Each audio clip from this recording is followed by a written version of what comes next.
what's up, everybody? Welcome to a brand new episode here of the Hot Mic. I am the Outlaw John Rocha, joined as always by the Sneider himself, Jeff Sneider. How are you, Jeff?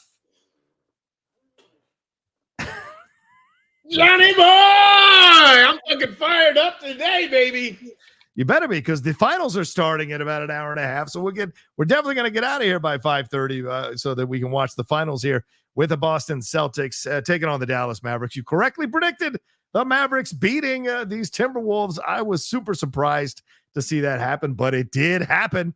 And so we'll see how your Celtics, if they choke or if they take care of business. We'll see.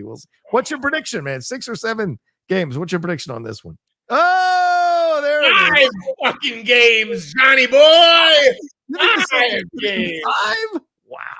Wow. I'll give that Luka Doncic 1 game. 1 game. What game? Are going to be mopping the floors with these guys.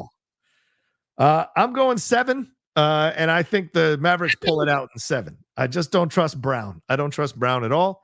Whoa, hold on. I don't know if I heard you right. You said this is going to go 7 games. Yes. Who's going to win? The Mavericks. I think Mavericks win in 7. Yeah, absolutely. That's my prediction here. Would you care to agree? No. What is everyone's obsession with betting money? Isn't words enough? Isn't reputation enough? I swear to God. But we'll see what happens, and certainly it starts tonight. It's going to be an exciting series nonetheless. I think we got 2 of the best teams currently playing basketball in the finals, and that's exciting. So I'm happy to see that. But we are here to talk about entertainment and the world of entertainment. That's what we're going to get into today. We're talking little rumors about Shawn Levy possibly being the director for Avengers 5, as we're just about to get Deadpool and Wolverine in July. We're going to talk about Jordan Peele meeting with Marvel. We're going to talk about Jeff's big scoop about the Beatles being cast possibly in Sam Mendes' movie. We're going to talk about Bad Boys 4. We're going to talk some trailers. We got a lot we're going to get into here on the Hot Mic. We appreciate you all hanging out, and thanks so much for being patient with us last week, because I was in Mexico taking a week off from everything. Unfortunately, Jeff and I couldn't find a time to do the show. So in the end, we just kind of pushed it to this week. So this is the Hot Mic. So people going like, where is the Hot Mic over? I'm like, what's 1 week? We take 1 week off and people lose their mind. Can't take a vacation anymore, John. It's been 4 years. Fans content every Thursday for the rest of your lives. I mean, it's been 4 years since I took a vacation. People were so overreacting, man. So anyway, we are here to have some fun. Remember, Streamlabs, Super Chats, those are open. Send them in. Send in your support. Send in your love. Let's have a big show today. Send in your love. What you didn't send in last week, you can now send in double this time around. So send in double, for God's sake. Rent's getting paid. You guys have all month to worry about the rent. Exactly. Time to worry about my rent. Fair point. Which is very worrisome. All right, Jeff. Well, let's get into it here. Let's start with the first story here that you wanted to definitely talk about, and this is one that you talked about and broke in your newsletter as well. You're reporting that Jordan Peele recently took a meeting at Marvel for one of their upcoming films. And the way it's presented is that did you say you weren't allowed to say what it might be? Do you know that what it might be? Because people are running. Do you guys think anybody allows me to do anything? I don't have a boss anymore. There's true. No strings on this puppet. He's free. So, yes, I'm allowed to say it, and I may very well say it. We'll see if we get some goddamn contributions here. Oh, I like some money, then maybe I'll say it, but it's like, do you guys even deserve it? Do you deserve it? I mean, that's a fair point. Are you sure? I mean, that's a fair point. If you guys want Jeff to say what movie that Jordan Peele may be directing in the Marvel universe that he has possible knowledge of, then I think sending in some big ducats is the way to go. Some big bucks here, because right now we're gonna go viral. Whoever asks this question for $100 or whatever it is, there it is, it's gonna be included right in the clip. That of course. Internet. I mean, come on, people. Send in your support here, man, and do it. The whole point of this, right, was like, earlier this week we sort of heard about, like, we talked about Paramount and Skydance. Yes, right? We'll talk about a little bit later. That is maybe going to happen. Then there's reports in the Post that have doubted it. I mean, Sherry Redstone is still making up her mind. Apparently, I don't know what there is to think about at this point. they sweetened their offer. It basically leapt from like 5 billion to 8 billion in a sense overall. And so I was just offering, like, if David Ellison does sort of take over Paramount, here's 3 things to do. I mean, if you got to find someone to run it, because I don't think that David Ellison is going to run. He's going to have to oversee the whole thing like Sherry Redstone does, Right. Where like, he's going to need a movie studio boss. And so the question is whether you keep Brian Robbins in place right now. And I think Brian Robbins, to his credit, has done a pretty good job given what he's had to work with. The last few years of Paramount, which wound up on top of the box office a couple years ago because of Top Maverick. I remember which it's a much smaller studio than like a Warner Brothers or Universal. And then so it's like, who's going to run the studio? You've got Scott Stuber out there. You've got Sean Bailey. Yeah. I think that is sort of one of the top priorities for Ellison if he does in fact take over. Okay. Second, like when David Zaslav got to Warner Brothers, right? And he was all about like, we got to fix Potter. Right. And now it's a series and it's happening. Yeah. To me, you got to fix Star Trek. And I don't think that another movie with Chris Pine and Zach Quinto, all due respect, is the answer. Well, do you think now? Why are we in this territory? We were talking about Jordan Peele. Why are we moved here? Is it all connected, or are we just moving on from the story? It is connected. Okay. Yes. So yeah, go ahead. I think this is interesting. If this does happen, because then Pine and them, I agree with you, probably going to get moved off. Because then you start all over, you reboot, recast, start all over again, and go from there. I don't think you're wrong in that opinion because it's been way too long. And I don't think people are clamoring in the millions of dollars to see this J.J. Abrams cast back in the Star Trek universe, even though I'd love to see it. That's what I'm saying. And it feels like they're trying to like slip it in almost before like things change hands because he will want to do his own Star Trek maybe, right? But it's like, well, why let this one go out and tarnish it even worse? Yeah. And so the point of me bringing up Star Trek and bringing in that's how this all originated. That's the fucking mind blowing thing, right? Okay. Because this all started because I wrote that Jordan Peele would be a good choice for the Star Trek movie. Yeah, right. I remember that. If I was gonna if I'm Paramount, I'm trying to bring in big filmmakers and like, well, this guy's here and this guy's there. It's like, well, what's going on with Peele and Universal, right? Because now they got, they have Blum and Wan, and they're gonna be producing a bunch of horror movies. Like that takes up a lot of genre slots, and like, I don't know if you're Paramount, it might be smart to invest in a guy like that. Yeah. Continue the horror side as it is, if that's what he wants to continue to do. But the point was, it's just like getting the Peele business. And I think Peele, and I used the Marvel meeting as an example, right? To illustrate my point that maybe he's open to these big IP franchises. Yeah. So, yeah, I mean, because Nope and Us have been received well by the Peele heads, for lack of a better term, but haven't had the impact that Get Out did. No. And the Twilight Zone series. No, nothing has worked. Like, you really look closely at it. Yeah. Like, be honest. Yeah. Right. And I liked Hunters. I'm a fan of Hunters. I love Hunters. Agreed. That was really good. Nobody watched that show. And look, he produced Monkey Man or made Monkey Man happen, rather. And that didn't do well in the box office either, even though it's a damn good movie. He needs a little course correction, I think, right now. And so that was what it was about. And so suddenly, I'm not going to begrudge anyone for their own like sense of news judgment, right? But like, I have my own. And Jordan Peele taking a meeting at Marvel a couple of months ago, or whatever it was, didn't really rise to the level of news for me. Okay. Right? So I've sat on it. I've known it. I haven't mentioned it because there was no point. That's not a story on its own. Right. To me.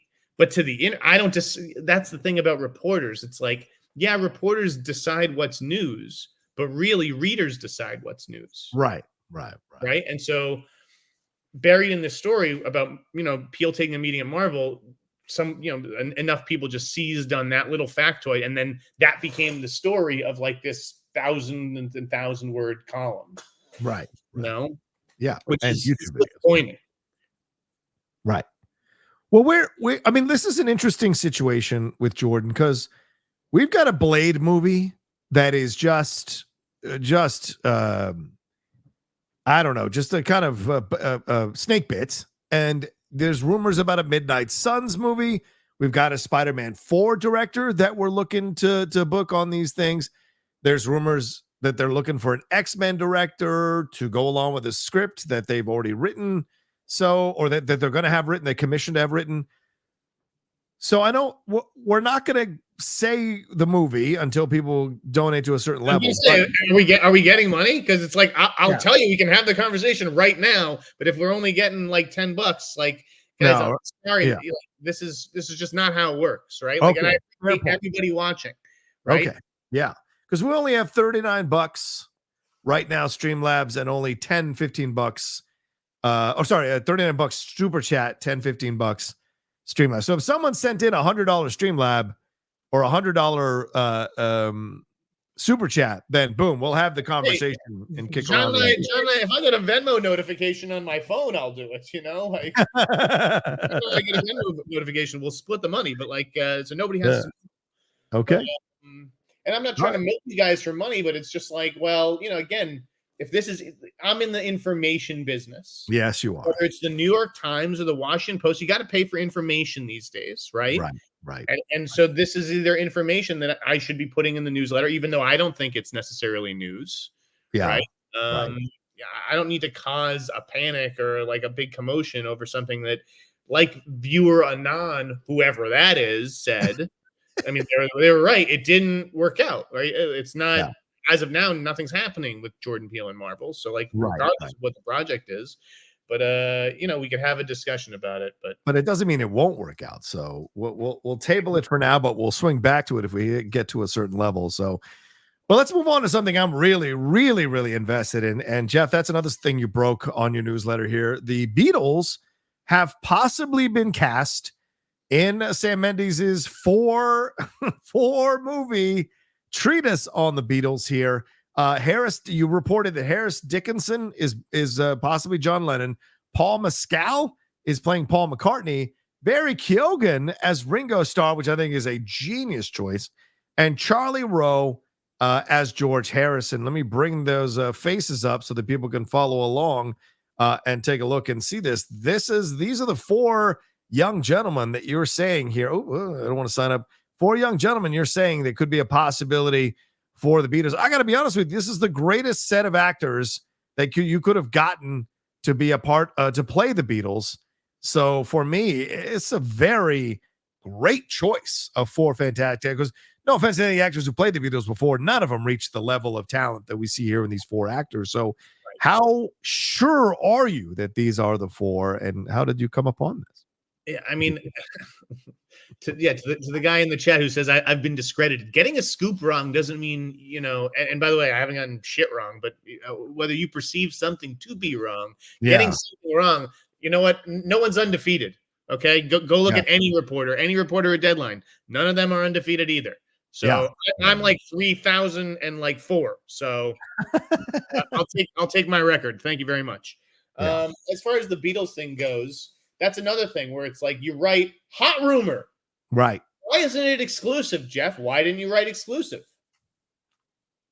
Oh, I know.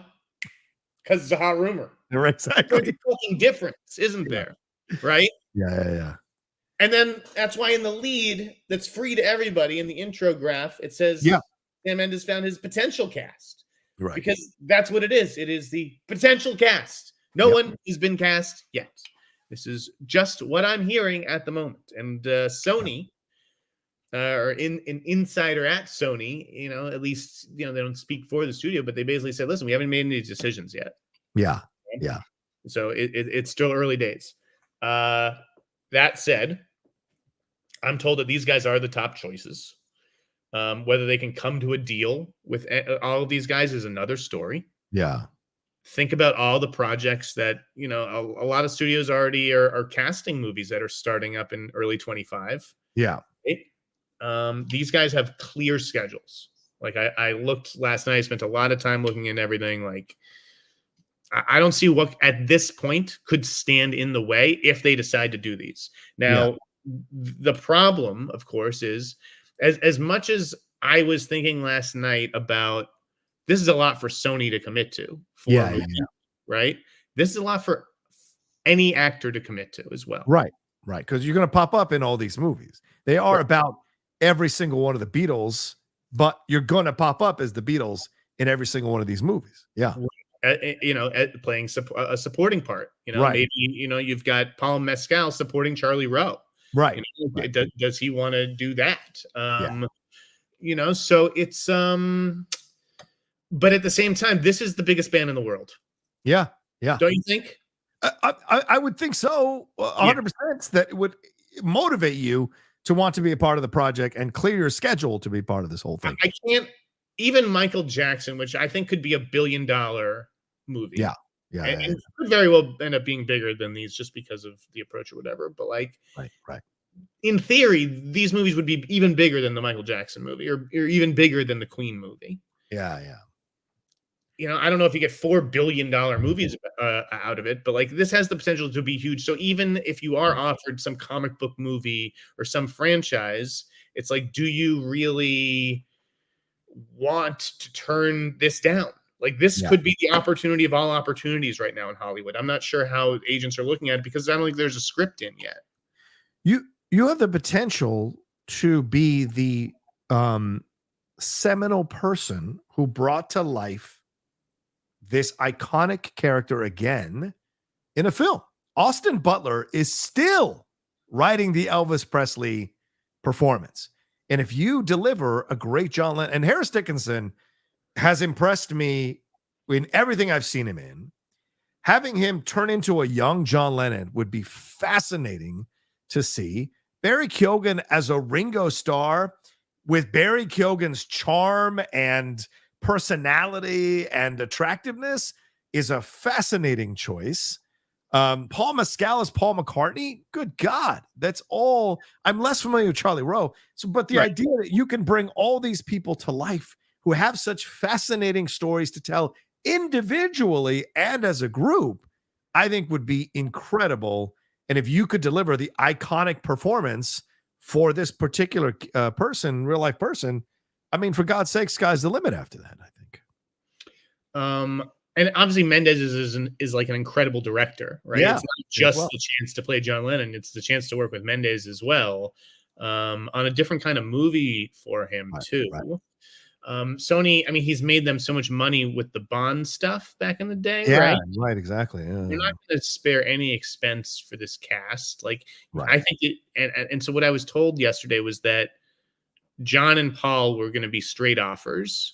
And that they were reading for Ringo and George. So they were open to casting, lesser knowns, if you will. But then they paused that. They paused the reading stuff. And maybe that was because, Barry reached out. I don't know. Barry obviously did not read. Barry's not going to read for this. Right. He'd be offer only as well as an Oscar. I mean, he's the only Oscar nominee. Or no, Mescal got nominated for After Sun as well. Oh, that's right. That's right. Yeah. Right. So, and I know everyone's like, oh, well, he'd look better as this guy, and this guy would look better than this guy. I mean, all these guys are going to be in makeup and prosthetics and wigs. Let's give it a chance. If this is, in fact, the configuration, excuse me. To me, Harris Dickinson has almost like a flat-ish kind of face that I think Lennon had. Barry Keoghan, I know, one columnist really doesn't think he has Ringo's eyes. Ringo had almost bloodhound eyes, and Keoghan has almost reptilian eyes. But in the nose, I think that the nose is close enough where with a little bit of prosthetic you could get that down. Charlie Rowe, someone pointed out to me. Do you know who Charlie Rowe is? Yeah, I was just looking him up here on IMDb and going through some of the photos. So here's the thing about IMDb. About going through this, like I did yesterday, John, because obviously I wasn't very familiar with him either, and I've seen him in a couple of things. Right, I saw him flow horses. IMDb doesn't show you the shit that you missed out on. Ah, okay. Right? And so you know who he was? Go ahead, tell me. The runner-up for Peter Parker. Oh wow! Charlie Rowe lost that role to Tom Holland. Wow. So Sony has been high on Charlie Rowe since then. I mean, to get that far in that process for the studio's signature character, right. he has to be on their radar, and he does. He may be the best looking of all these guys, traditionally good looking, and I feel like that also kind of pertains to George Harrison. No? Yeah. George quietly, deceptively has become, over the last few decades, some people's favorite Beatle, and covering all the spectrum. I mean, they did a 4-hour documentary on George Harrison on HBO Max. I think it's called Spirits of the Material World. It is incredible. Scorsese produced the doc, and that tells you like the level that George Harrison has achieved from the Beatles and solo. And one of the second Beatles to create a supergroup, because of course they had the Traveling Wilburys, and Paul McCartney had Wings. So and I'm not going to include Ringo in his all-star band. Sorry, y'all. So this is really interesting of a character to play. So it could be fascinating to show the attractiveness that George Harrison had, who was no slouch with the ladies. Eric Clapton wooed his woman with that beautiful Tonight song, for God's sake. So yeah. I think if this was the configuration, it's a pretty damn good one. Those three guys are like the cream of the European crop, and you only need. Why pay for 4 big stars when you really only need 3? And if you make 3 good movies, people are going to show up for the 4th, whether it's you, me, or Charlie Rowan. Yeah. Right. And I don't know if that George would necessarily be the 4th. Right. That is kind of, to me, the fascinating question of all of this is, what do you lead with? What do you close with? How far apart are these? I mean, it takes obviously a long fucking time to make a movie. Like, how do you make 4 fucking movies, and how do you release them?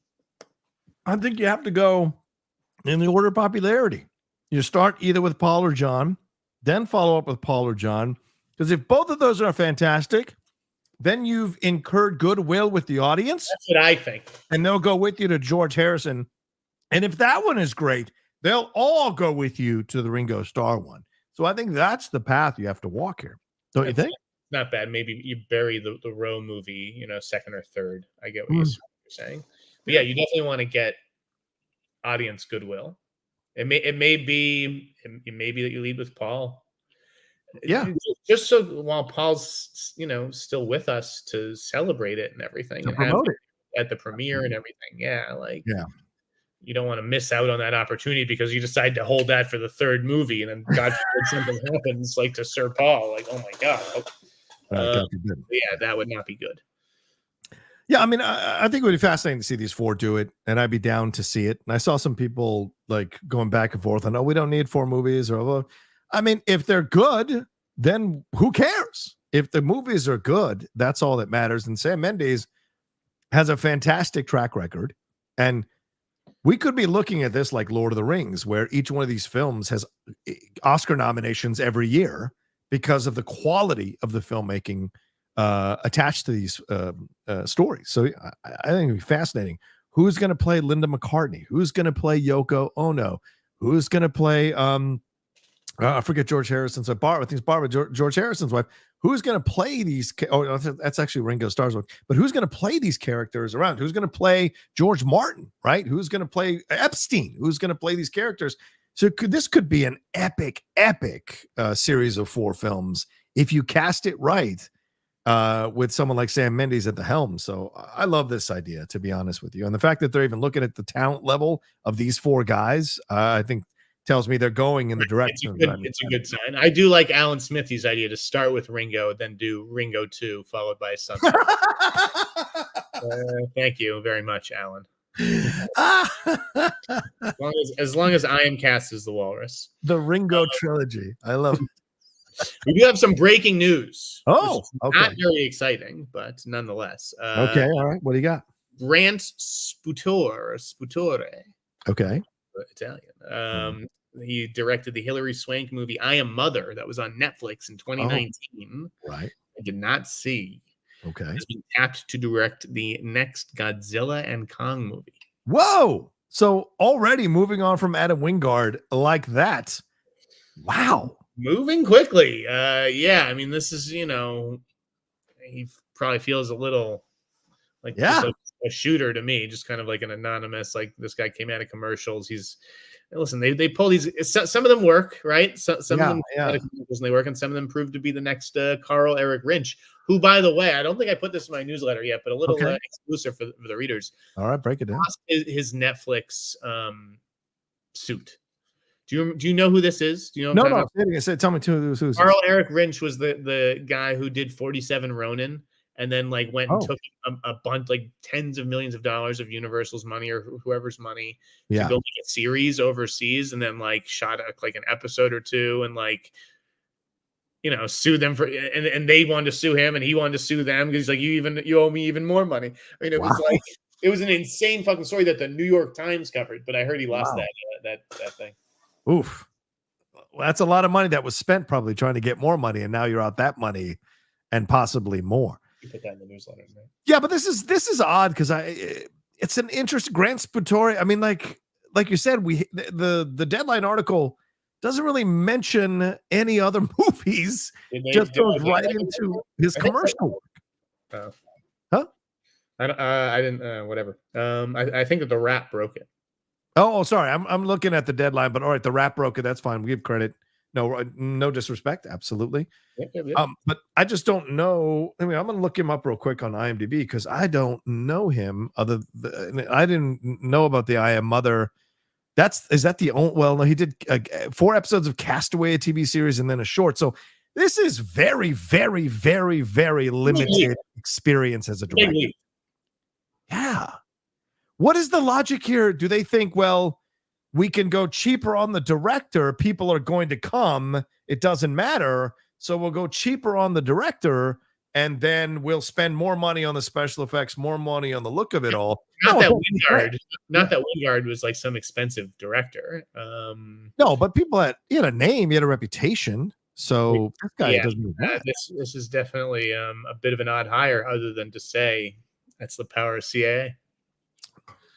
I guess. Yeah. Umberto broke it. All right. Shout out to Umberto. Sorry, Umberto, if I wasn't trying to take any scoop away from you. Just was looking it up. So, yeah. So interesting. All right. We'll see where it goes. And I just want to clarify earlier on the George Harrison, the documentary is Living in a Material World. It is directed by Martin Scorsese, not just produced, directed by Martin Scorsese because of his fascination with George Harrison and his affection for him. So yeah, so we'll see where this all ends up. The Beatles are a massive band, as you said, Jeff. So this could be an interesting project depending on the people that get involved here as we go forward. And like you said, there's not even a script, right? So we could be a very far way from this happening. And the other thing that I reported last night I didn't report it, but I think it's easy if you connect the dots. But Christy Wilson Cairns, who wrote 1917 with Sam Mendes. Oh yeah.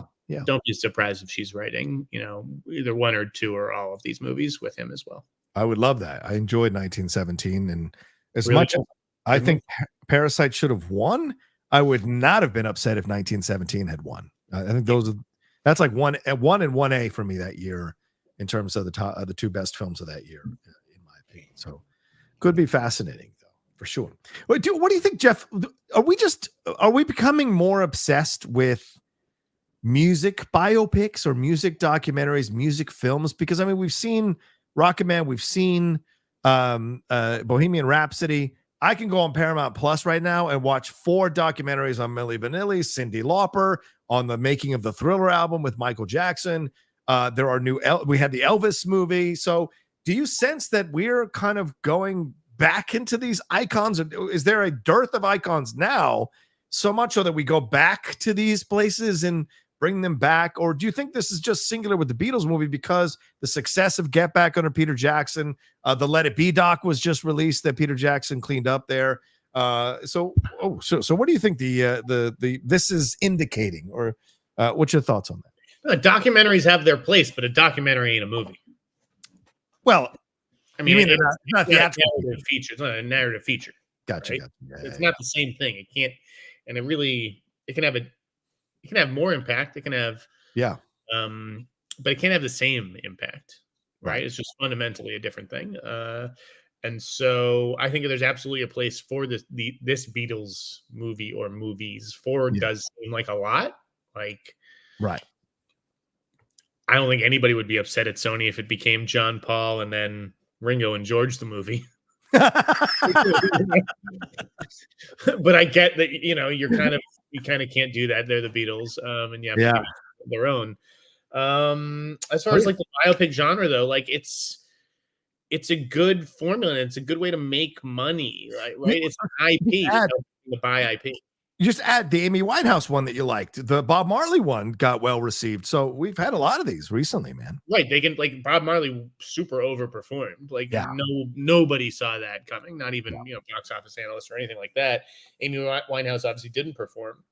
Yeah. So they can go either way. I think it depends on a bunch of factors: casting, release date, when was the last music biopic, that kind of thing. Right. Fascinating stuff to see where it goes. So, all right, we got 30 minutes. We go. Real quick, John, did you see the trailer for the Pharrell Williams biopic today? I didn't want to watch the trailer. Did you watch it? I was like, I'm going to write about it tonight. It's like so bizarre. Like, why are they doing this as a Lego movie? That's why I didn't want to watch it, because I was like, who the fuck wants to see this? Who is asking for this? Like, explain to me who was asking for a Pharrell Williams Lego biopic. I don't know. It was weird. Just weird.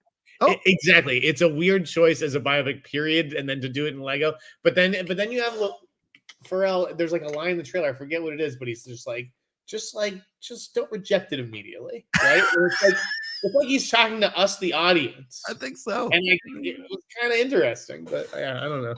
I haven't thought about him since that 24-hour happy music video marathon that he did for that song. So I don't know. I didn't know that, there was something people were clamoring to see a biopic on Pharrell or whatever. So, I mean, because we've just seen that Jennifer Lopez one just absolutely sink like a stone, that This Is Me Now documentary. So maybe not the smartest move at this point, but we'll see. Let's take a quick break. And on the other side, we have Sean Gardner, who has donated $100 to get the scoop of the movie, Jeff. So let's take a break. And on the other side, we will get into what movie Jordan Peele is possibly directing or was meeting about directing at the Marvel Universe right after this.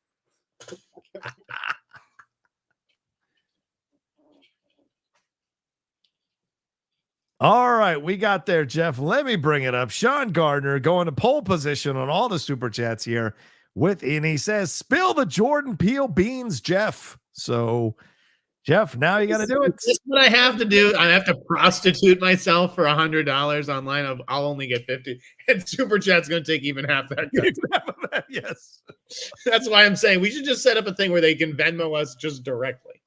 That's not a bad idea. That's not a bad idea. Dude, but super chats. Okay. What do you think about it? What do you want to say here, man? Again, no one else is even stepping up. Okay. So internet, make sure to credit Sean Gardner. He's the hero in this. Yeah. I'm going to leave it up to give him credit as in case people want to clip this out. But yes, go ahead. I mean, who knew the internet would get whipped up over 4 little letters? Oh, what? Now, I didn't say he meant to direct necessarily. Okay. Well, he wouldn't produce. Feige is producing. We don't know that. But Jordan Peele has an Oscar for what? Writing. Okay.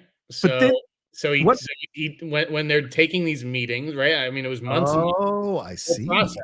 I mean, that deadline article, I think, was from last September. Yeah.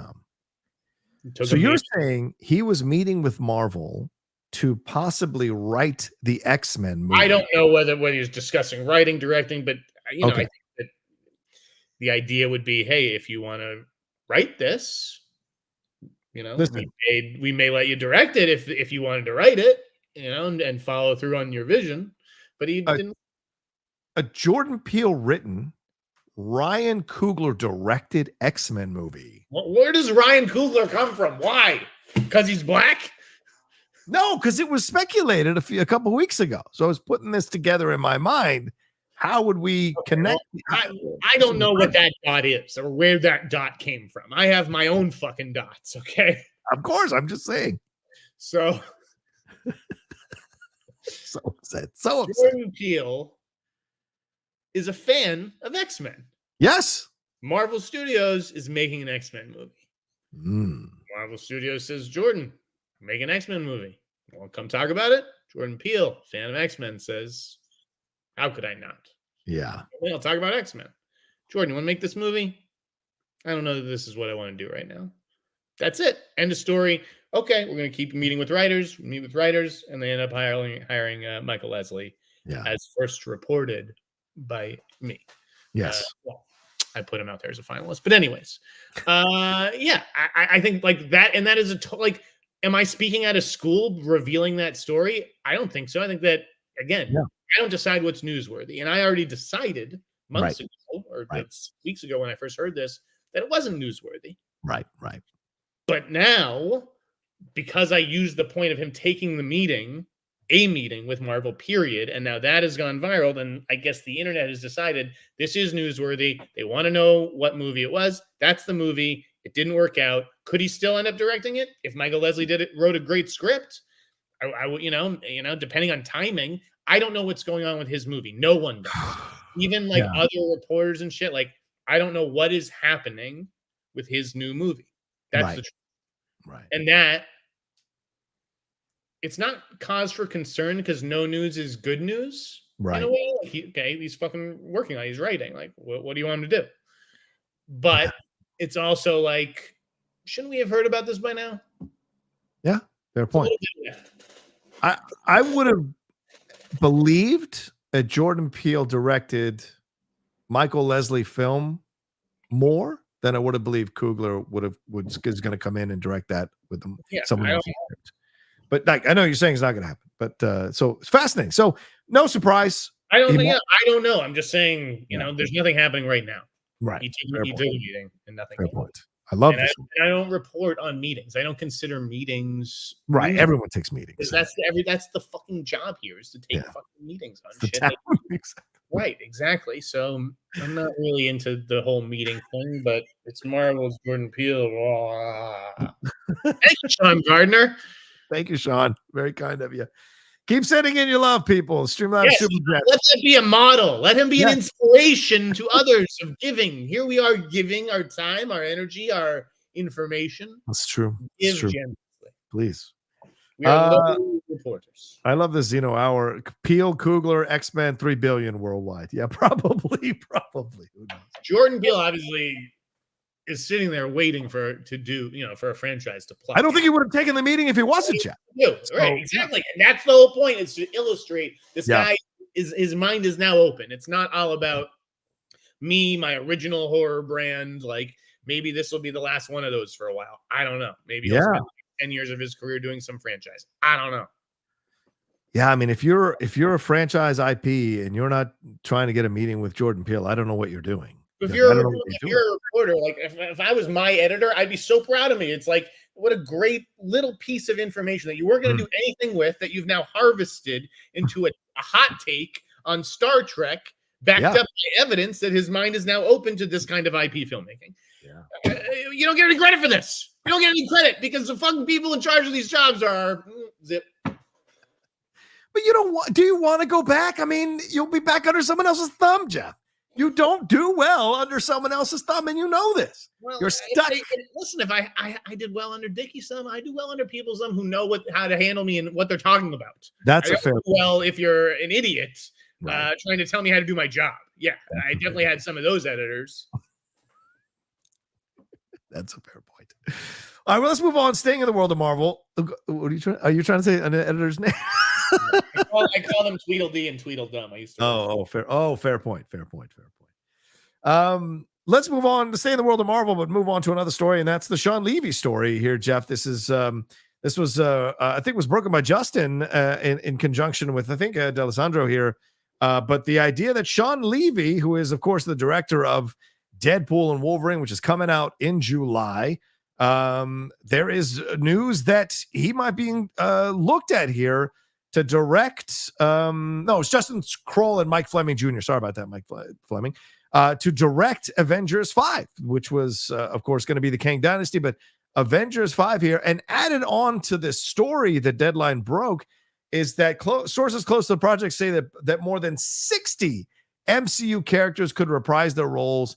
And they list a bunch of names from the MCU here, And it wouldn't just be the core 5 Avengers. It would be like a massive Avengers movie where there would be stuff all over the world with different Avengers being a part of this thing. So, Jeff, how much stock do you put into this story? Do you believe that they love Deadpool and Wolverine so much that now they've turned their attentions to Shawn Levy? Has Shawn Levy come in here in the bottom of the 8th like a closer to get the team back in shape to set them up for possibly a win in the 9th inning here in the bottom of the 9th? Is that what's going on here with Shawn Levy? Or is this more just kind of like, well, we're kicking around the idea and we'll see what happens?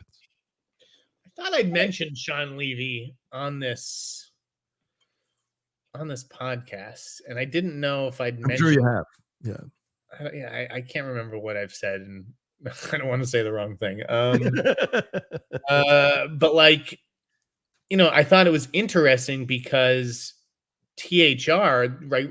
They reported in their follow-up story that he was offered the gig a while ago and he passed. Oh yeah, he turned it down. Okay. Then they delayed it. They pushed, and I don't know if they delayed the release or if they just delayed production a couple of months.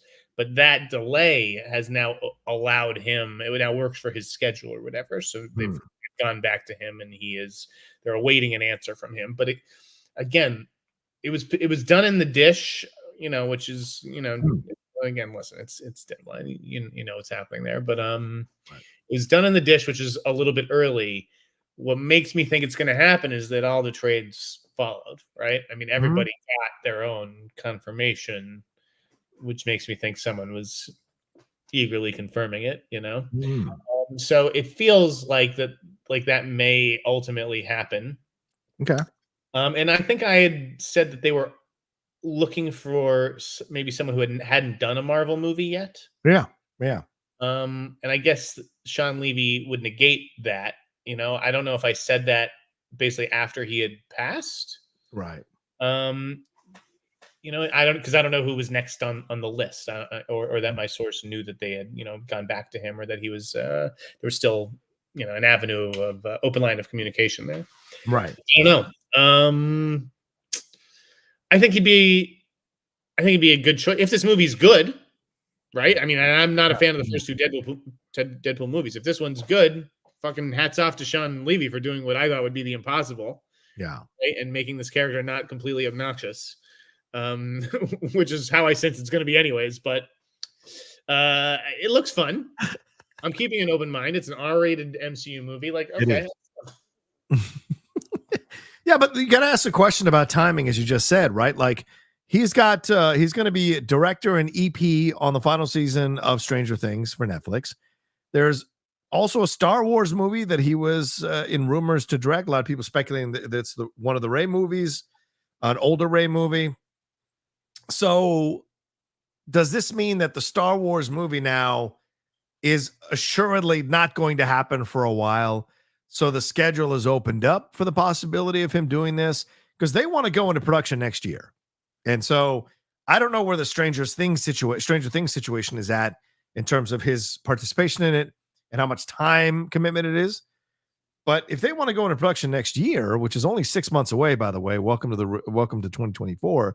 That is a fascinating timetable and clearly means that like everything else has been pushed aside if he's going to take it. This is a huge undertaking.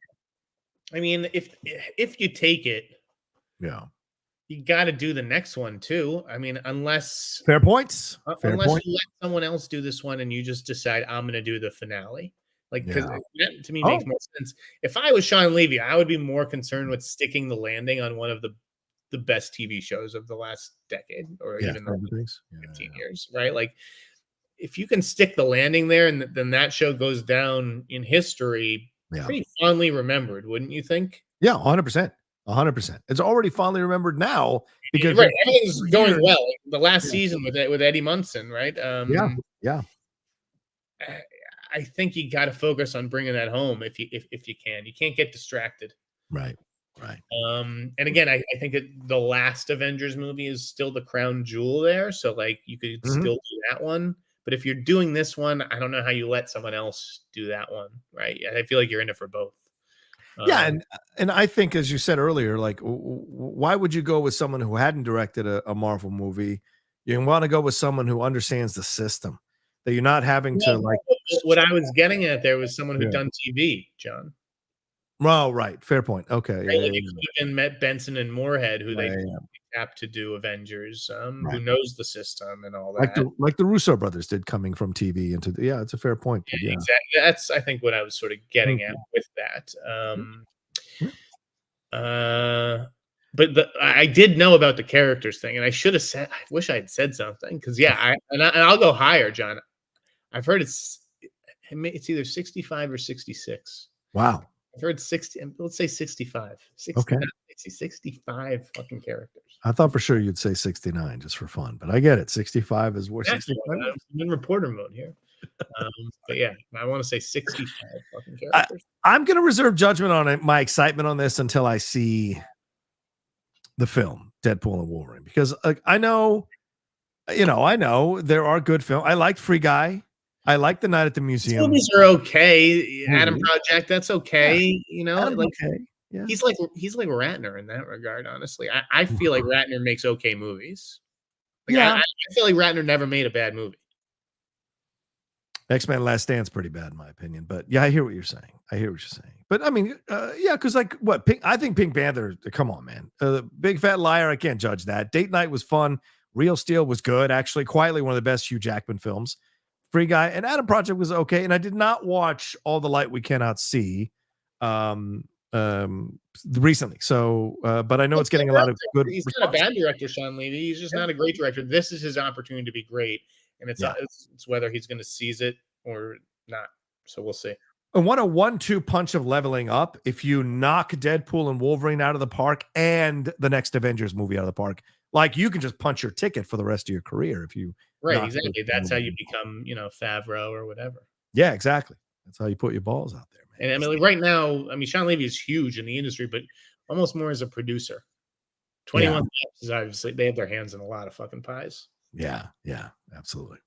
All right, let's move on to some other stuff here that we got on the rundown. Your quick thoughts. Peaky Blinders movie. I thought you were saying that you weren't necessarily sure this was the right move, but now it's a go. So here we go. Peaky Blinders movie. He is not going to be Dr. Doom, it looks like. So now he's going into Peaky Blinders.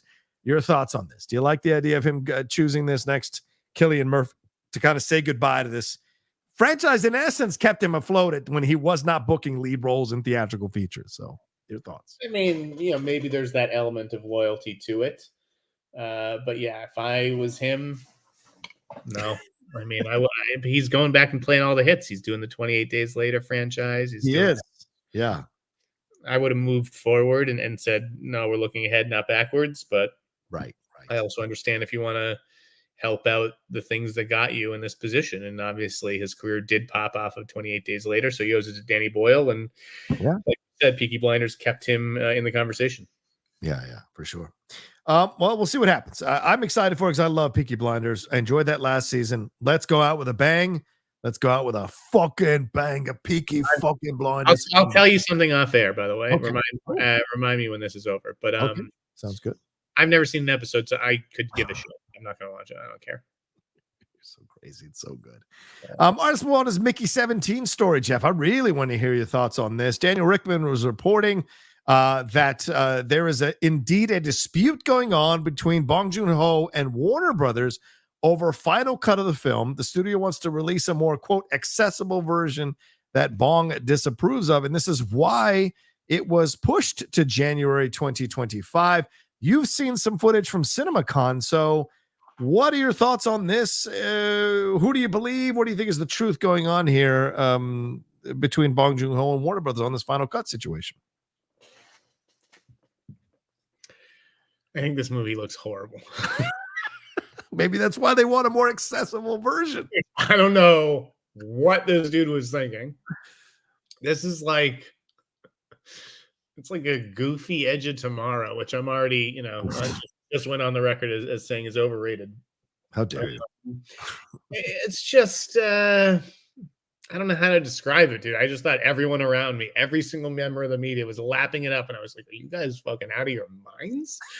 Um, it's a strange one. I wasn't surprised that Warner Brothers dated it for January. Yeah. It's fucking done. Like, why aren't they putting it out this awards season? Yeah, Warner Brothers knows what's up here. Warner Brothers isn't fucking stupid. Like, come on. Do they think Bong Joon-ho like went too far in where he was going, and so they thought they were going to get this possible Oscar nominated film, and when they watched it, they realized this is going to be like The Fountain or something, or Mother, and they're not going to be able to get any kind of attention awards wise for it. So they shoved it to January as a bit of a punishment to Bong Joon-ho. Is that what you? Well, I think at the end of the day, these studios don't give a fuck about any of this stuff except for money. They don't care about, you want an Oscar? Oh, you got to release in December for an Oscar? Poor baby. No. They're here to make money. So if they think that they're going to make money with this movie in late January, as opposed to anywhere else, that's where they're going to do it. Simple. If that's Oscar season or not, then you're shit out of luck. Yeah. So I think that that's what it comes down to. This is a big investment for them, and they just want to try to get as much as that investment back.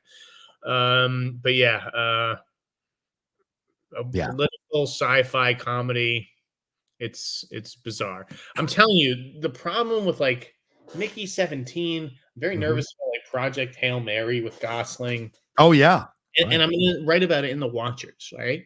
It's like people are just reading these books on the beach one day, and they're like, this would make a good movie. I'm going to call my agent. We're going to make a movie about this. Like, who says that there should be a movie about The Watchers? Like, how about a book that's been around for 40 years that generations have been reading? Like, what the fuck?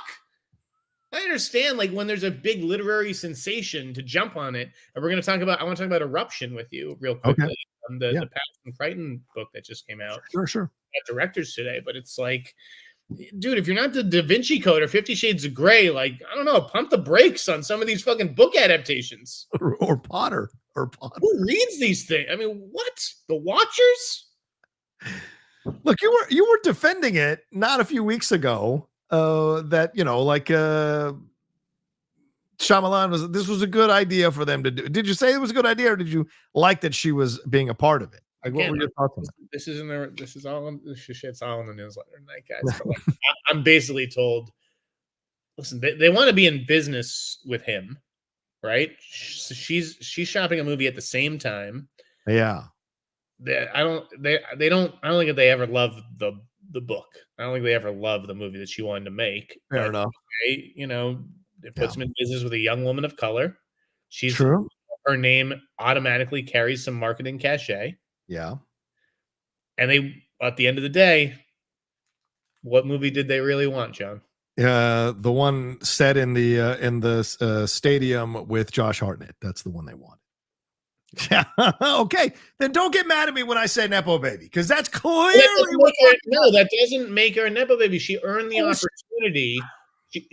I mean, listen, she's 24, so I get what exactly.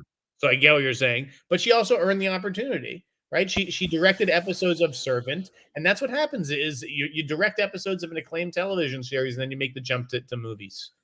It happens in a vacuum normal way, but like, she was handed this obviously because her dad is a fucking EP and director on that series and helped her get on, and actually got her the opportunity. And now she's done a feature film. Did she not do a good job? I don't know. I didn't watch it, so I don't know. But we'll see when I watch it. Here is like, I read a whole thing about Nepo babies tonight. Jake Gyllenhaal is the Nepo baby. Sure, so was Maggie. Right. Absolutely, right. Yeah. Jake Gyllenhaal is here because he's talented. So maybe 100%. That first opportunity was because he's a Nepo baby. And maybe this first opportunity is Nepo baby-ish. But I think that she'll either, if she continues to have a career, it's because she's talented. And I think if she showed that she's talented on Servant, the problem isn't with her directorial choices in this. It's the book itself. Okay. The story is the issue. She just chose poorly and set herself up for failure. Yeah. Well, fair point. We'll see what happens. All right, let's see. You want to talk about this eruption thing as you were mentioning? Go ahead, brother, man. What do you want to say on it? Oh, no, I just did you see that Jimmy Chin and Elizabeth Chai Vasarhelyi got the job? I'll tell you, I'm excited for this because I have become a recent fan of Jimmy Chin because I finally watched Free Solo, which I thought was incredible. Amazing. And then I watched his series that it's on Disney Plus. If you guys haven't seen his series of people who go to the edge of what they're doing, Edge of the Unknown, I think is what it's called. Phenomenal series. And his experience here with people who do the free climbing and all that, because clearly he's one of those people, Jimmy Chin. I'm a big fan of it. So this idea that he's taken on Eruption, him and his partner there, I'm excited for it. Yeah. I think it's a great choice, like a really, truly, like a very interesting choice. I think that these two are natural filmmakers. Elizabeth Chai Varsaheli. I don't want to disrespect her by not mentioning her. They did Naiad, didn't they? Yeah, they did Naiad, which I thought was good. I liked Naiad. Yes. Yeah, these two are natural filmmakers. Yep. Whether documentary or theatrical, they do a great job directing. Yeah. Fantastic choice. I want to take full responsibility for this because I believe it was I that told James Patterson to watch Naiad.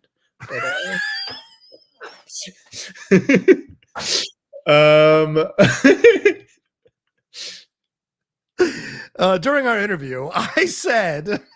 During our interview, James Patterson asked me what I was watching. I said, James, awesome. You got to see Naiad. On dude. And he watched it, and now they're fucking hired to direct that book. You should have given you 5% of the movie. This could be fascinating.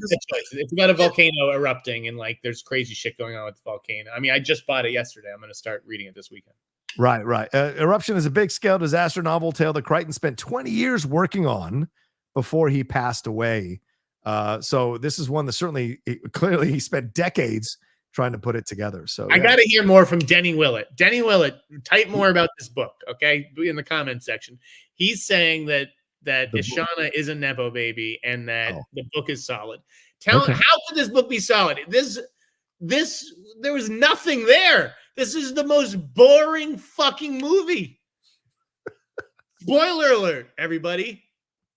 This is such a boring movie. Denny, please give me another sentence or two as to why this is good, and then we'll move on while you think of something. My God. I don't want to see it. The book is not very good at all. I do not want to see it. I mean, I read Bird Box before everybody, and like that was a good book that didn't necessarily translate to a great movie. I agree. People went overboard about how much they liked that movie. I'm like, what are you talking about? And that's what I like was that's what I'm wondering. Like, was this one of those kinds of books that just didn't translate? Like, I don't know. Lauren says the book is slow. Dude, this fucking movie was bad. Dakota Fanning, who's I can tell you, Dakota Fanning's a great actress. Yeah. Dakota Fanning, go just Google The Watchers right now. Okay, Google The Watchers and look at Dakota Fanning's face in the images of this movie. She looks bored to tears. And you know what her look communicates to her? And this is what I'll grant you, John. Her look in every photo from The Watchers looks like this. I'm being directed by a 24-year-old right now. I'm smarter than her. Yeah, possible. Because Dakota's a vet.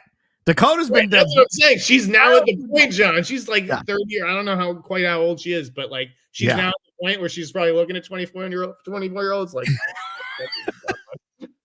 It's like I remember when I thought stupid shit. This is the best fucking film podcast on the goddamn planet. You're telling me that something on the. Give me a break. You know where I was going with that. I do. All right, let's keep going because I know we got to get to these Streamlabs show. I want to get us out of here before the game starts. Maxxine and Alien Romulus trailers dropped this week. Jeff, your quick thoughts on both of them? Both second trailers for both of these movies. Much more in the Alien Romulus than the teaser we got. Maxxine a little bit more. Looks amazing. I think, dude. I've never seen the violation in any of the Alien movies. You've always seen it from behind. But to see the thing actually going into the mouth, that is a fucking sexual assault violation they are showing you there. It is harrowing, man. Harrowing. I had to spell it out for you, John. It's a very sexual franchise. It's a perverted franchise. Fede Alvarez is a pervert, one of our finest. Captain Pervert. And I think it looks amazing. So we got to find it here on this fucking show, folks. Thumbs up to Alien Romulus. Can't wait. If there's any publicist connected to Alien Romulus watching this show, for the God's sakes, get us Fede Alvarez for 30 minutes. We must ask him. I want a poster of Alien Romulus, but I want Fede Alvarez's name changed to Captain Pervert on the fucking poster. In quotation marks, man. Yes. Good. What about the Maxxine trailer? Dude, I have not seen the first two of these, but this trailer gets me.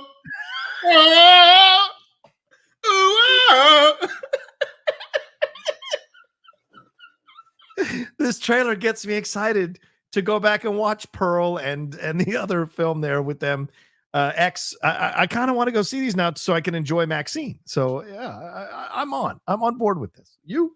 100%. Maxxine looks dope. Fucking Ty West is the man. Yeah. Directed on Them the Scare, which I want to recommend to everybody because I watched that this weekend. It stumbles a little towards the end, but it's really good. And this guy, Luke James, guys. Luke James on Them the Scare. Go watch that performance. It's one of the best performances you'll see all year. What is that on? Amazon Prime Video. Amazon. Okay. Have you seen this Under Paris film on Netflix? It's starting to get people's attention. It's a shark movie set in Paris, and apparently it's getting fantastic reviews and response. So I kind of want to watch this one now, bro. I'm going to watch it this weekend, I think. I'll check it out. Yeah. Guys, Pearl was not very good. I loved X. So X, anyone who says like there are Pearl people and there are X people, don't trust the Pearl people. These are not good people. Pearl is the prequel, right? X is the main one that broke off. Okay, so and Elle Fanning, there's rumors here Elle Fanning is supposedly in talks for the next Predator movie. Jeff, interesting. Elle Fanning, rumors are this is going to be set up maybe around settler times or World War I times or World War II times. Do you like the idea of Elle Fanning in talks to lead this one? Yes. Yeah. I really like Elle Fanning.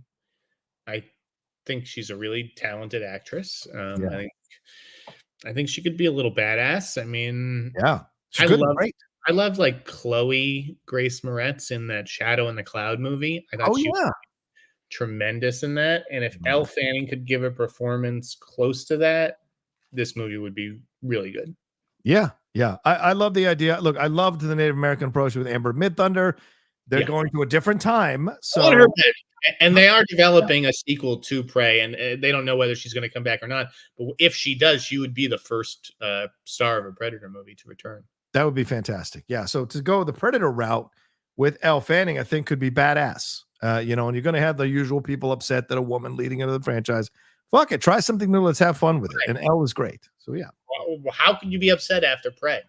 Yeah. Some people, you know people. I know people. I fucking know people. Paramount Skydance. I know we're running out of time a little bit, but Paramount Skydance, what are your thoughts on this? Is that when we talked about it earlier, anything more you want to add to it? Do you believe it's going to happen? And what do you think might be the fallout of this thing happening? It does. Yes. No, it feels like it's going to happen. I just don't know how much longer she could hold out for, what else she's holding out for at this point. Okay. I think CBS would be in play. Yeah. Do they keep the Paramount lot? Does Paramount Plus stay around? What do you think would happen? They keep the lot. Yeah. Don't know about Paramount Plus. Could see it being a tile in a different streamer, like a Peacock. I think that Vulture wrote a good piece about that today. Okay, I'll read that. I might end up having to aggregate that tonight. But the third thing that I wrote in that piece, John, right? Because I did who should run the studio, who should run Star Trek, and the third thing that I said, which was an interesting idea that Jamie turned me on to. Okay. Like, I really do feel like the guy that they hired for Star Trek is Simon Kinberg. The guy I want them to do is Jordan Peele, and Kinberg and Peele totally biffed the Twilight Zone. Right. Yeah. Right. Yeah. I mean, it was just like a layup that did not go in the hoop. And so I feel like you need to take it away from them and give it to somebody else, because the Twilight Zone is a potent thing. Yeah. Maybe don't even do Twilight Zone as a movie or a TV show. You use it as a label. Oh, interesting. Do you remember a little movie called National Lampoon's Animal House? Yes, of course. I love that movie. National Lampoon's Vacation. Yeah. Yes. Tales from the Crypt presents Demon Knight. Yeah. The Twilight Zone presents so-and-so. That's an interesting opportunity, and it's thinking outside the box, and that's why I love having Jamie, to feed me and bounce ideas off of, because executives these days just think so fucking in the box and just do something different. Fascinating. I like the idea. Okay. Oh, Bad Boys 4. Let's do our quick review and then we'll go into these Streamlabs super chats. Woo! Bad Boys 4. I loved it. Jeff. Are you fucking kidding me? I fucking loved it. It's the best installment since the first one. And they're already saying this one's going to make $140 million over the weekend. And I believe them. Your thoughts? Worldwide, that is. Worldwide. I think we need to get you tested. You're insane. What is wrong? Oh, this movie was bad. You're crazy. You're crazy. The whole we need to clear Captain Howard's name. Come on, man. These drug dealers, man, they're nefarious, Jeff. They're nefarious. Eric Dane's villain was not very good. What? I like Eric Dane as an actor. I thought he was good. He was amazing on Euphoria, but like I was disappointed here because he was so good on Euphoria. The whole movie feels like it's shot with drones. It's just like the camera's whirling and fucking dipping and diving, and it's too much. The original Bad Boys was not like that. These Bad Boys movies have taken on the aesthetic of Bad Boys 2, John. Listen, there are Bad Boys people and there are Bad Boys 2 people. Which one are you? I'm a Bad Boys person. I do not like Bad Boys 2. I do not like Bad Boys 2. I mean, they're like literally, they're you can't like them the same amount. They're no, you can't. Totally opposing movies. The first Bad Boys is incredible. I agree. Phenomenal. It's incredible, and these movies are not like that. And in this movie, it's the first time I've ever seen in his entire career Will Smith. He's sleepwalking through the whole movie, John. I don't know about that. Martin Lawrence is out there taking fat jokes like it's Big Mama's house, eating Skittles in the middle of gunfights. It's like embarrassing watching this shit. This is a summer popcorn action film, bro. This is not what we started with. This is like what happened with Fast and Furious when, it was about stealing radios. Now it's like we're out in space and we're dealing with massive criminals. Now it's a different situation. So you have to progress in an action franchise like this. This is the natural next step. And I thought Martin almost stole the movie, for God's sake. Martin was good. Martin, yeah. Martin brought it. He picked up the slack. But I'm telling you, it's like that scene that everybody's talking about where he slaps Will Smith and then Will Smith's like literally, like it's like you see it. He snaps out of it and suddenly he's the Mike Lowry that we all know and love. He hasn't been Mike Lowry the whole fucking movie. Well, I mean, I think it's a little bit of a Will redemption film. Like they wanted to give him panic attacks. They wanted to make him vulnerable. We're not spoiling too much. They wanted to give him stuff he had to overcome. And of course, we have the son from the first movie, so that's a layer here as well. What do you think about that guy? He's like a non-factor. He's just like a shadow following them the whole movie. Well, fine, but I think he's excellent in terms of his portrayal. I thought he was damn good as an actor, giving you life in what he was doing in the interactions.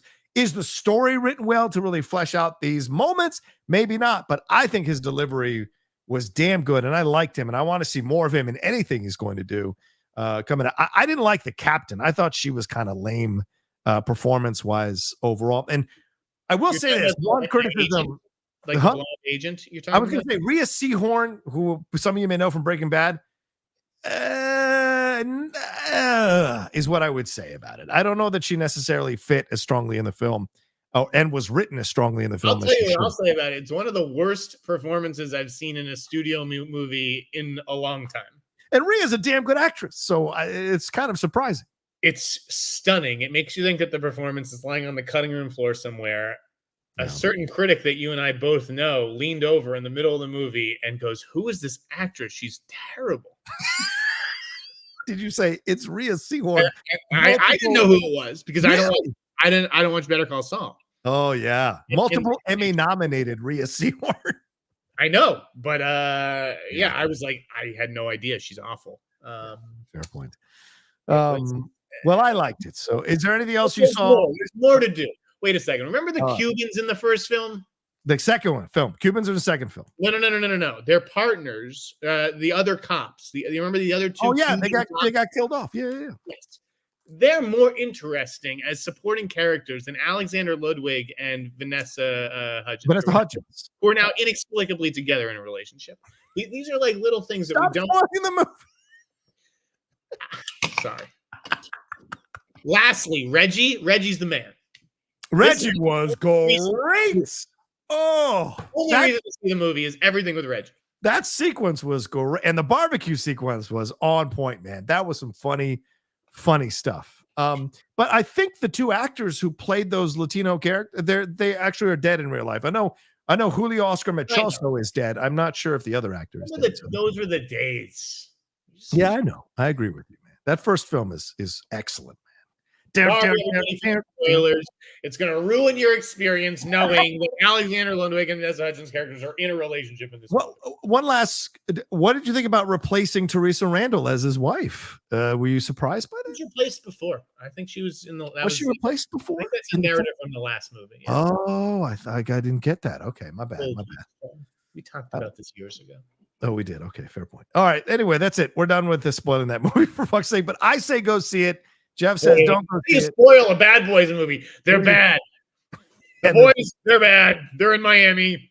Guns, drones, drugs. All right, there you go. All right, we're going to take a break, and then we're going to rip through these Streamlabs and Super Chats. Thank you all so much for sending them in, and we'll be right back right after this. Down. Dun, dun, dun, dun, dun. I love that score. Dude, Reba McEntire, come on. Oh, her singing the Bad Boys song was badass. That was hilarious. All right. Elusive Rock says, hey guys, hot take here. Deadpool Wolverine will not 18 million people in the chat of people who are not going to go see Bad Boys being like, thanks for spoiling the movie, Jeff. It's spoiled. You know what? I will send everyone $10. No, you won't. No, I won't. No, I don't have that money. You don't have that money. You can, write Sony pictures. Deadpool Wolverine will not beat Multiverse of Madness's box office of 955 million. I'm putting up somewhere in the 800 900 range, although I do hope Affleck's Batman makes his rumored appearance. You mean Affleck's Daredevil? That's what you mean. I don't even know what he means anymore because these days anything can happen anymore. Yeah. I don't know. I think that you're right, though. I think 800, like I had it at 900. I think it would be tough to crack that Elusive Rock. I think if we go see it, once the cameo news starts popping out, leaking, I think that's going to affect the box office. Cody Hunt says, Jeff, when are you going to be back on Campia's show? Cody says, what the fuck, Cody? Asking about another show on this show? Fucking sucks, this fucking Rocha guy. When are you going to be back with Campia? Yeah, why don't you send in contributions to Campia and say when is he coming back on Rocha's show, for God's sake? I had a great time on Campia's show. I'd love to go back. I don't know why I haven't been back the last few weeks. I have been doing the mystery shopper stuff. I haven't been shy about that. I head back to Boston next Thursday, so I don't know if that would work out. And then I'm in Boston for a few weeks. So the next time I might be on John's show would have to be July, but you'd have to ask him. I don't know. I had a great time though with him, those guys. I'd love to be asked to be on John's show. I would drive up for John's show, but I don't know if he. It's a long drive. You don't fucking drive up to have lunch with me. I tell you what, if John Campia asks me to be on his show, I will drive up and be on his show, and then I'll go lunch with you. We should have a fucking Hot Mic X John Campia's show. That'd be great. I would love that. That we can put on both of our channels. I would love that. If John would be down with it, I'd be very appreciative of it. Mike Joyce says, Acolyte is problematic. Star Wars has had a problem forever. I'm sick of Disney's agenda. They're so biased. It's supposed to be a galaxy far, far away. Why so many humans? Where are all the aliens? Dude, there's literally a bunch of aliens all over the Acolyte. What the fuck are you talking about? The Acolyte, Mike Joyce. There's humans in the galaxy far, far away. These are things I didn't know, and I'm an insider. So thank you for spoiling it, ruining my entire experience of the show, possibly ruining my life. And I'm going to find you. Also, Mike, I don't know what you're talking about. There were humans from the beginning in the original trilogy all over that series. So I don't know what you're upset about, brother. I don't get it. Joel Davis says, any updates on the Rey Star Wars film? Do you know when Mandalorian and Grogu starts filming? Rumors were this fall for Mandalorian and Grogu, but I don't know anything about the Rey film. Do you know anything, Jeff, on the Rey film? No. Okay. All right. Datboy22, thank you very much for the super sticker, brother. And I love that avatar. So cool. Spreezy Sports says, hi guys, hope you enjoyed your holiday. John, I did. Any updates on Mangold's Star Wars movie? Do you think it will be the next movie released after Mando? Jeff, are you hearing anything on that? I mean, I told you guys that first the Ray movie would be first, right? I mean, I think the possibility exists for the Mangold movie to be after the Mandalorian movie. Yes. That possibility is real. Because I part of me thinks that the Dylan movie could be out this year. Does it have a release date yet? I forget. I don't think I saw a release date for the Dylan movie, so that could be. I wonder if he's trying to finish that in time for the end of the year. I don't know if he is or not. I forget. Okay, but that should be like done and like wrapped at least in the can. Okay. So then I don't know if he's like. I think that after the Dylan movie, then he would write. So maybe it could start filming. I don't fucking. I don't know. Okay, there we go. Lucis Camera Superacción says Lydia Dietz's return reminds me of Tim Burton's GOTH Kingship. Wednesday. Goth Kingship. GOTH. Am I a child? You can't say the word goth in front of me. You got to spell it out. Like I can't spell. No, I thought it was an anagram. My bad. Wednesday, Ed Scissorhands and a Batman who had been in blue, yellow, and gold since 1930. It hadn't been in blue, yellow, and gold since 1939. Yeah, there's possibilities. I love the idea of Lydia coming back for Beetlejuice too. So yeah.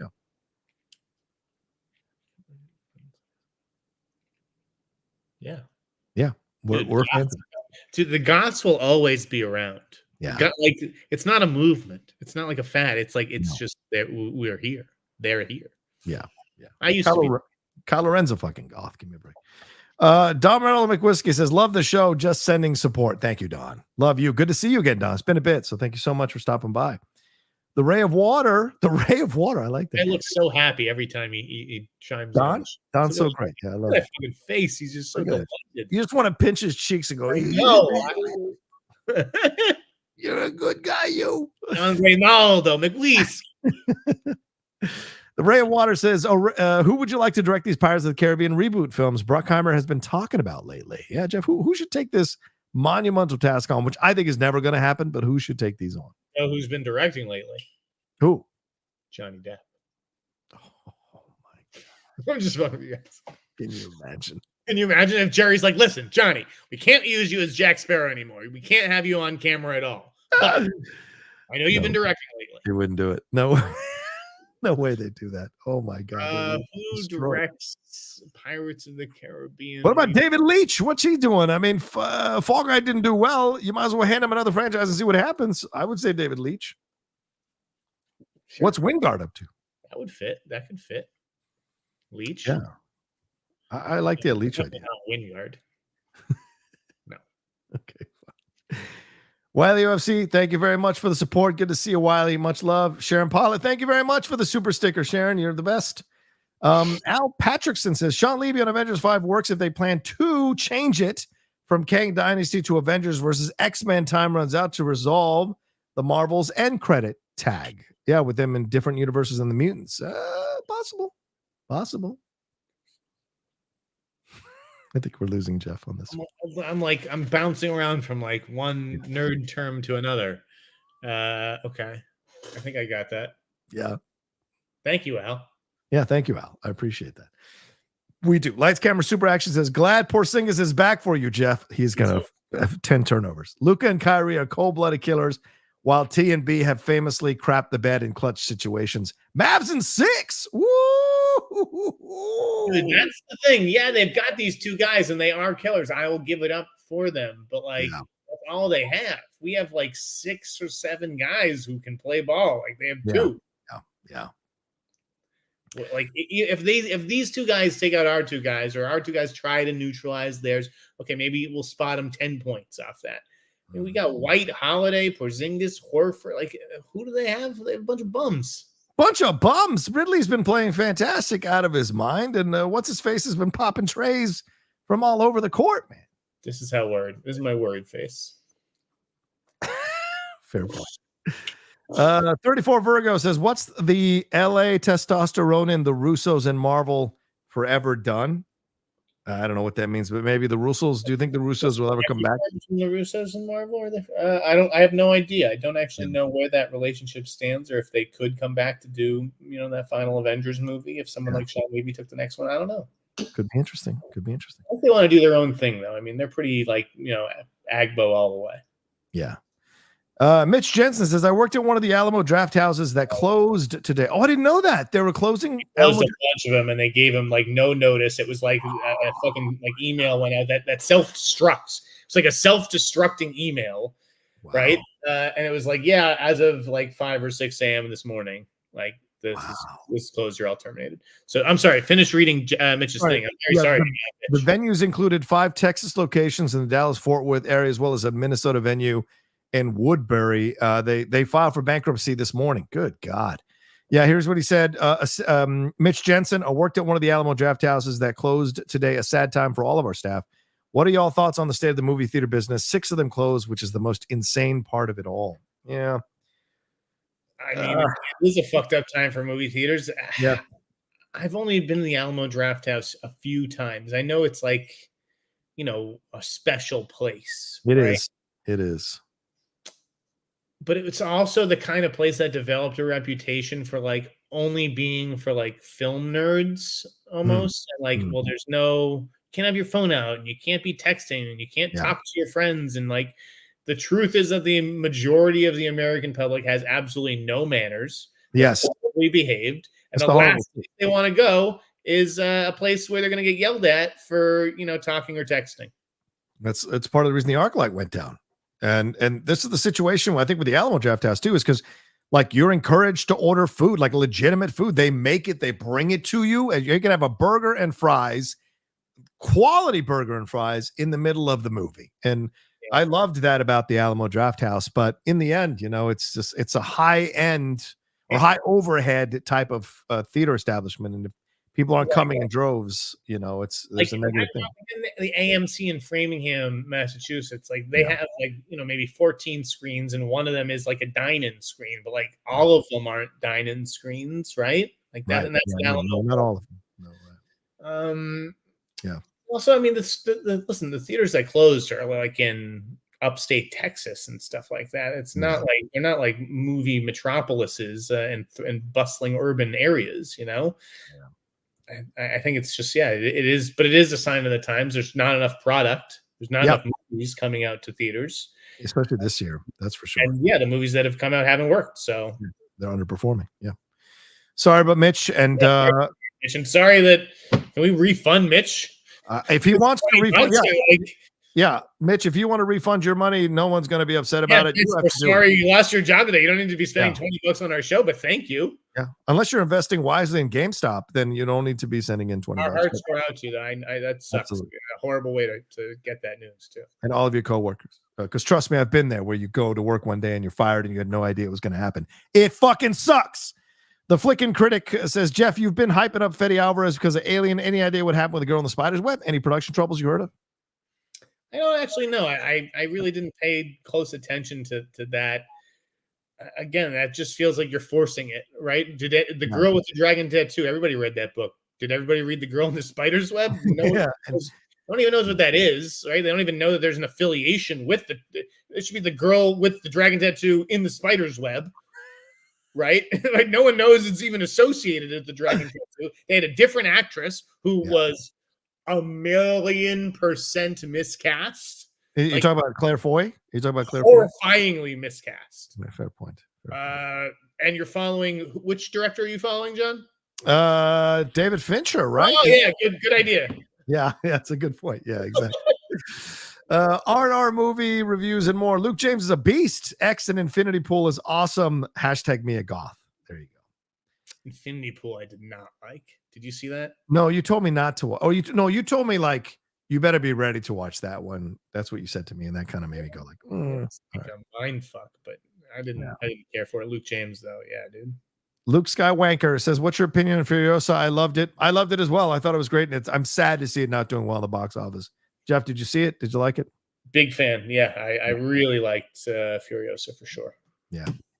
And it's a shame because Anya, does this mean Anya won't get more leads in franchises? It worries me. Mike Joyce says, # bleed green, # beat Kyrie. There you go.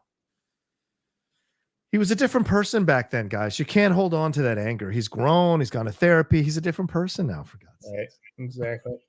Logan Vaughn says, just went to Disney World and the Stitch merchandise was crazy. He was everywhere, almost as much as Mickey and the Mouse Gang. Why do people love Stitch so much? They're pushing him so hard. I don't get it. People love Stitch. Jeff, do you have a Lilo and Stitch doll?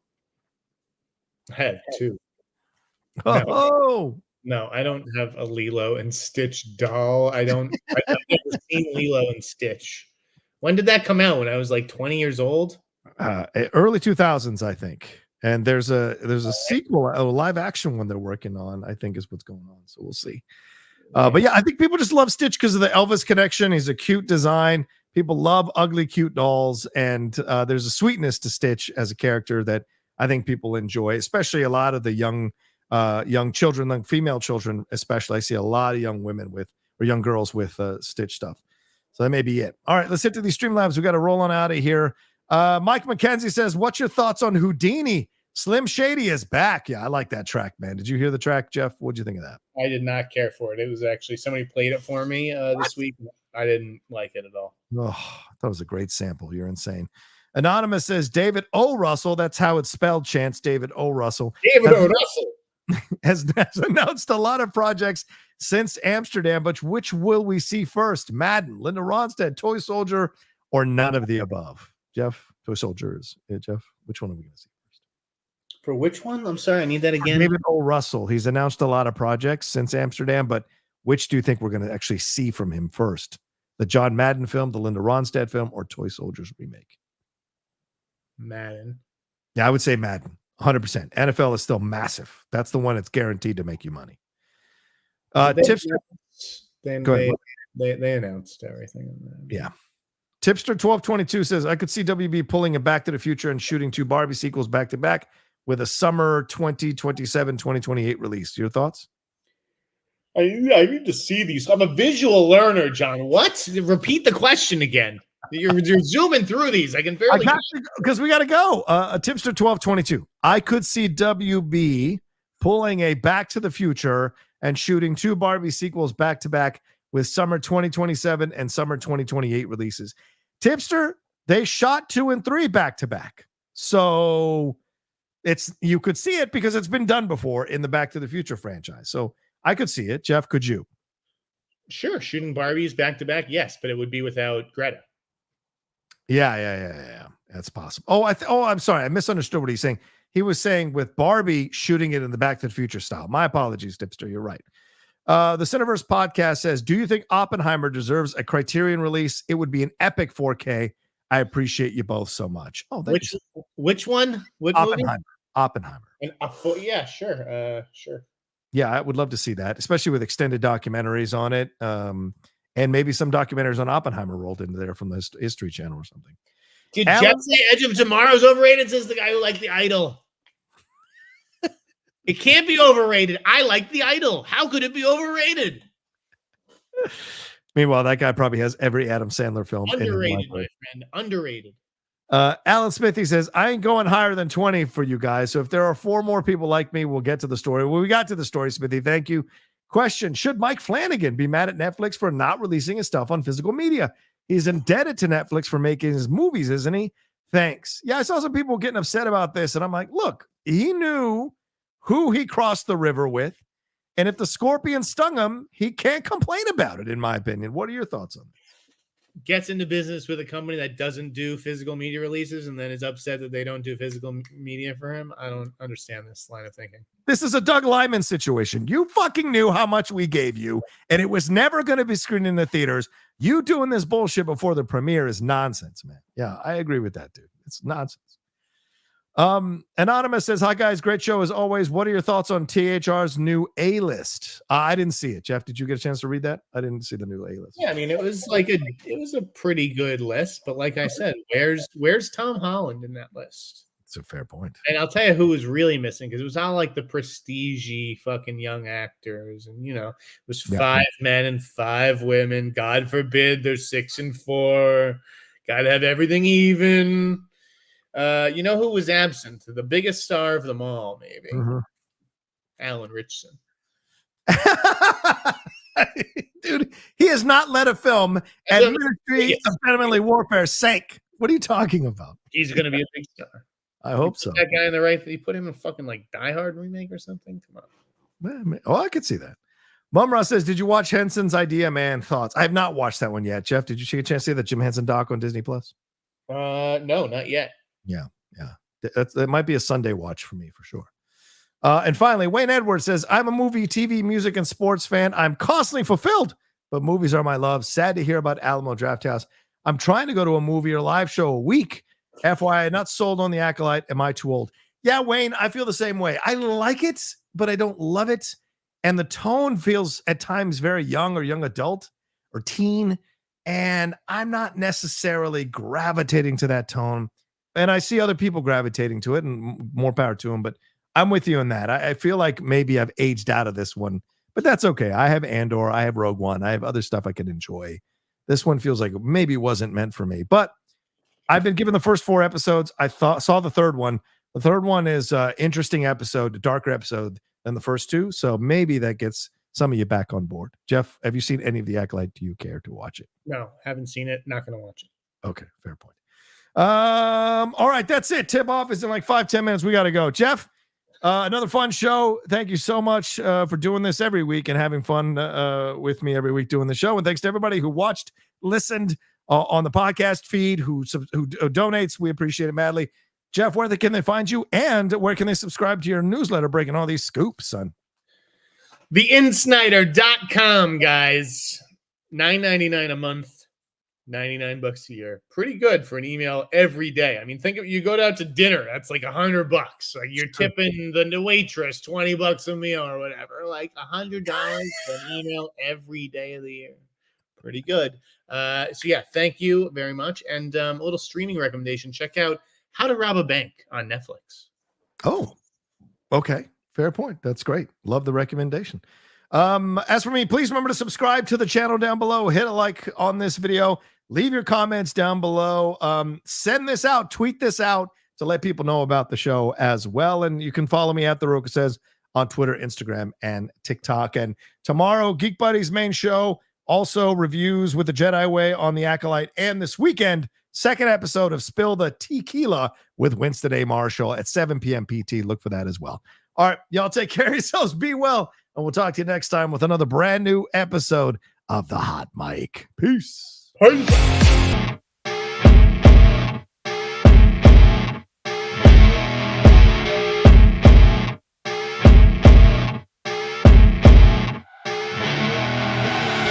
I see her rolling.